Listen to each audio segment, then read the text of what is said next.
আল্লাহর হেরামের পাশে দাঁড়িয়ে আছে ফজরের নামাজের সময়। সেই সময়ের কুখ্যাত কাফের আবু জেহেল তিনি ওই রাস্তার পাশ দিয়ে হেঁটে যাচ্ছিলেন। আল্লাহ রসুলকে দেখে বললেন, বাতিজা মুহাম্মদ, তুমি তো প্রতিদিন নিত্য নতুন ঘটনা শোনো,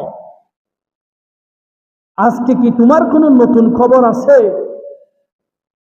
আল্লাহ রসুল আনন্দের সাথে হেসে বললেন, ও শাসাজান, আজকে এমন একটি চমৎকার খবর রয়েছে, আপনি শুনলে আশ্চর্য হয়ে যাবে। আবু জেহেল বলছে, বাতিজা তোমার খবরটা কি একটু শুনতে পারি? আল্লাহর প্রিয় হাবিব বললেন, ও শাসাজান, আমি আজকে রাতেই এই মসজিদে হারাম থেকে বাইতুল মুকদ্দাসে গেলাম।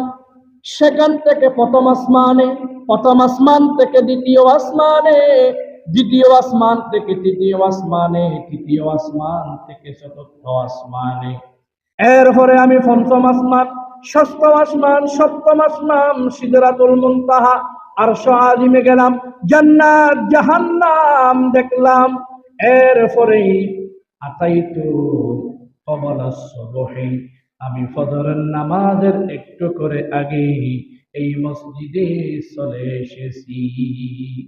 সুবহানাল্লাহ বলেন। আবু জেহেল চিন্তা করলেন, বাতিজা মুহাম্মদ, আমি তোমাকে আগে পাগল বলতাম, কিন্তু তুমি যে এত পাগল এটা আমি কোনোদিন কল্পনাও করিনি। আল্লাহ রসুল বললেন, কেন চাচাজান আমাকে পাগল ভাবলেন?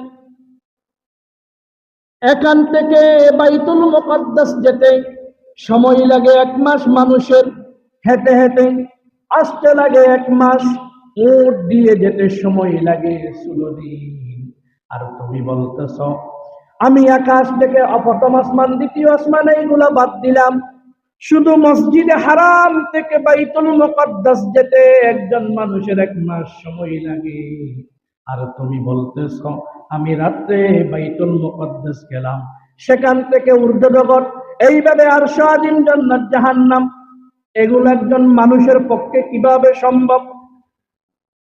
তিনি বললেন, ও মুহাব্বাতিজা মুহাম্মদ, তোমার কথা স্টপ করো, আমি আমার আত্মীয় স্বজনদেরকে একটু ডাকি, এই কথা তুমি তাদের সামনে একটু পেশ করো। আবু জেহেল তার গোত্রীয়, তার এলাকার মানুষদেরকে ডেকে জড়ো করলেন। তাদেরকে আল্লাহ রসুল বলতে লাগলেন, আমি গত রাতে এই হারাম থেকে বাইতুল মুকদ্দাস গেলাম, এইভাবে প্রথম আসমান, দ্বিতীয় আসমান, তৃতীয় আসমান, আল্লাহর আরশ আজিম, জান্নাত জাহান্নাম আমি দেখে এসেছি। কেউ কেউ বুকে হাত দিচ্ছে, হাসতেছে, মজা করতেছে। আল্লাহ রসুলকে লজ্জা দিতে লাগলো। এক পর্যায়ে একজন এসে বললেন, এই কথা শুধু আমরা শুনলে হবে না, তার আত্মীয়, তার পরম বন্ধু একটু আবু বকরকে শোনায়, সে যেন এটা বিশ্বাস করে, তাকে পাগল বলতে শুরু করে। একজন গিয়ে আবু বকরকে ডেকে বললেন, ও আবু বকর, তোমাকে আমাদের লিডার আবু জেহেল ডাকতেছে, তোমার পরম বন্ধু মুহাম্মদ ডাকতেছে। আবু বকর বললেন, কেন ডাকতেছে? তখন ওই ডাকনেওয়ালা ব্যক্তি বলছে, আমি কিছু বলতে পারবো না, তুমি এসো, মুহাম্মদের মুখ থেকে শোনো সে কি বলতে চাচ্ছে। আবু বকর এসে আল্লাহ রসুল সাল্লাল্লাহু আলাইহি ওয়াসাল্লামের সামনে দাঁড়ালেন। তখন আবু জেহেল বলছে, ও বাতিজা মুহাম্মদ, তুমি রাত্রে কোথায় গিয়েছিলে, একটু আবু বকরকে শোনাও। আল্লাহ রসুল বলতে শুরু করলেন।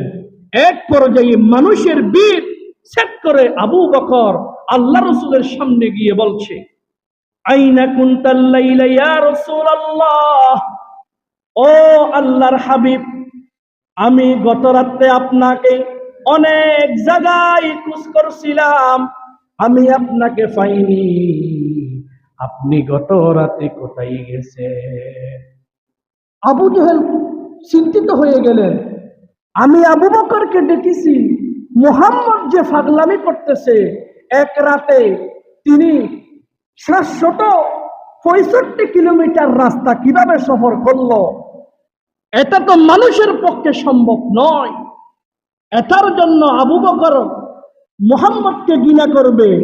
এখন আবু বকর বলতে, আইনা কুনতাল লাইলা ইয়া রাসূলুল্লাহ, আমি রাত্রে আপনাকে একটি কাজের জন্য অনেক জায়গায় খোঁজ করলাম, আমি আপনাকে পাই নাই।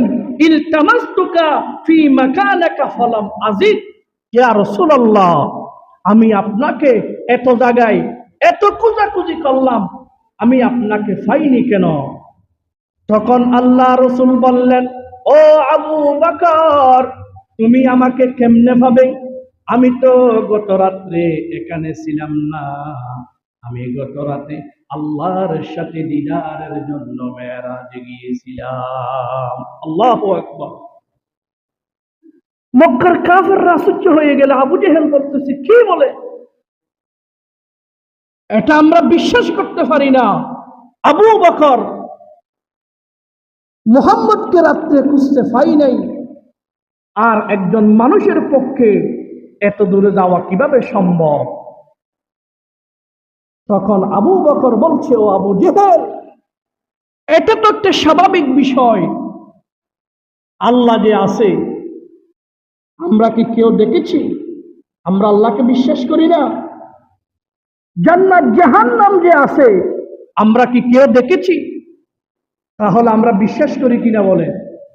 আবু বকর বলছে, আল্লাহকে না দেখে যদি রব মানতে পারি, জান্নাত জাহান্নাম না দেখে যদি বিশ্বাস করতে পারি, মুহাম্মদের উপর আল্লাহর পক্ষ থেকে এই রকম ঘটনা ঘটতে পারে, এটা অস্বাভাবিক কিছু নয়।